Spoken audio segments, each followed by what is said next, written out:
So, have you ever played Microsoft Flight Simulator? Well, if you haven't, frankly, I'm kind of confused how you ended up on this channel, but still glad you're here. If you have, and it was before 2006, you'll be familiar with Meigs Field Airport, which long served as the game's default starting place, a small single-runway lakefront airport in Chicago from which you could take off and enjoy a beautiful view of the Chicago skyline before inevitably crashing into the middle of Lake Michigan. But if you're the type of person who gets annoyed by literally any change, and we know you are, you may have noticed that starting with Microsoft Flight Simulator 10, not only was Meigs Airport not the default airport, it was gone. But not because of some kind of programming glitch. Instead, it was because of a sort of real-world glitch in Chicago Mayor Richard M. Daley's brain, which led him to secretly destroy the airport under cover of darkness like it was that short about North Korean haircuts that I enlisted because it made everyone mad even though it was right. Richard M. Daley was the mayor of Chicago for 22 years from 1989 to 2011, the longest mayoral tenure in Chicago history, just surpassing the 21-year tenure of Richard J. Daley, no relation. Basically, since Daley got into office, he started trying to shut down Meigs Airport to build a park. Why? Well, in part because it was a beautiful piece of city-owned lakefront land used mostly by elites for private flights, in part because a new park would help boost sagging real estate values in Chicago, and in part because Daley lived near the airport and reportedly hated the noise it made. But hey, if you don't use political influence to advance your own self-interest, are you really an Illinois politician?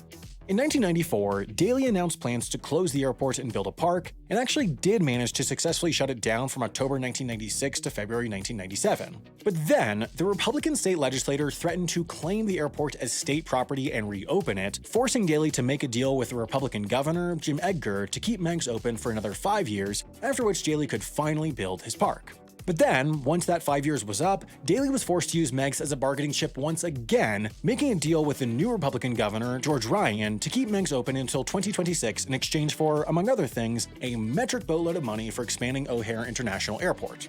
But then the federal legislation required to make that deal happen fell apart in Congress because the United States Congress is basically a retirement home for obstructionists masquerading as a legislative body, meaning Daley was suddenly free from his obligations to honor his deal to keep Meigs open and saw an opportunity to strike. Every time in the last decade that he tried to close Meigs, right after he announced his plans, interest groups and political opposition had organized to make it impossible.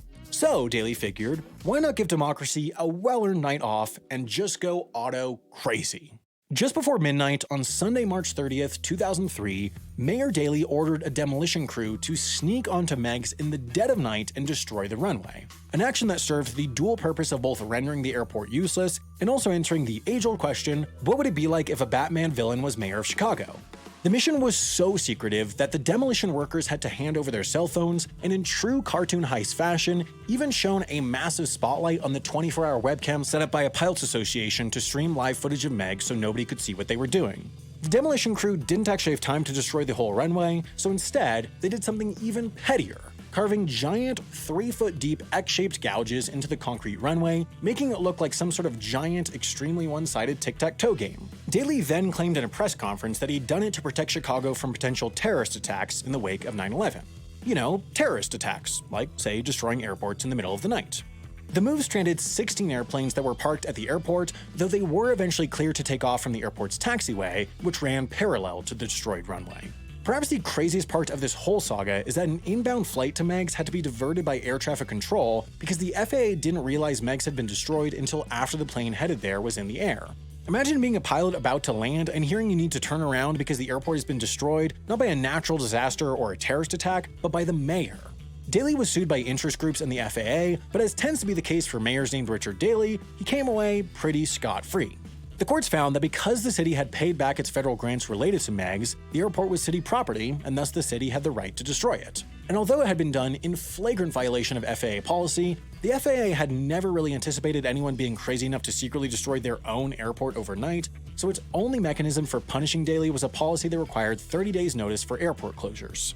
Daley had given no days notice, but could only be fined $1,100 a day for a total $33,000 fine.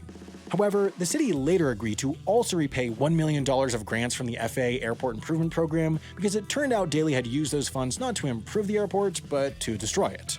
In 2015, Daley's long-awaited Northerly Island Park opened atop the grave of Meigs Field, proving that if you want to get something done, sometimes it's easier to ask for forgiveness than for permission. Except that Daley also never asked for forgiveness. Alright, now we have some exciting news. The second episode of Half as Interesting's Crime Spree is out right now on Nebula, so please go watch it. The response to episode 1 was amazing, which we're so grateful for, so we hope you keep watching.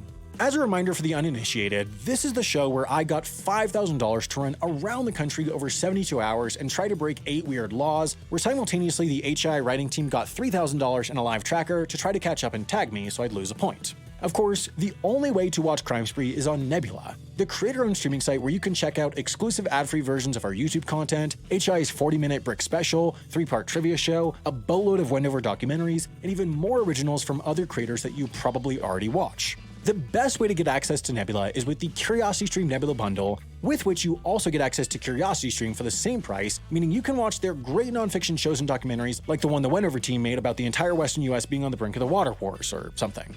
Of course, the craziest thing is that this bundle of both streaming sites costs less than $1 a month when buying annually, and you'll even be supporting us by signing up, so click the button on screen or head to curiositystream.com/HII today.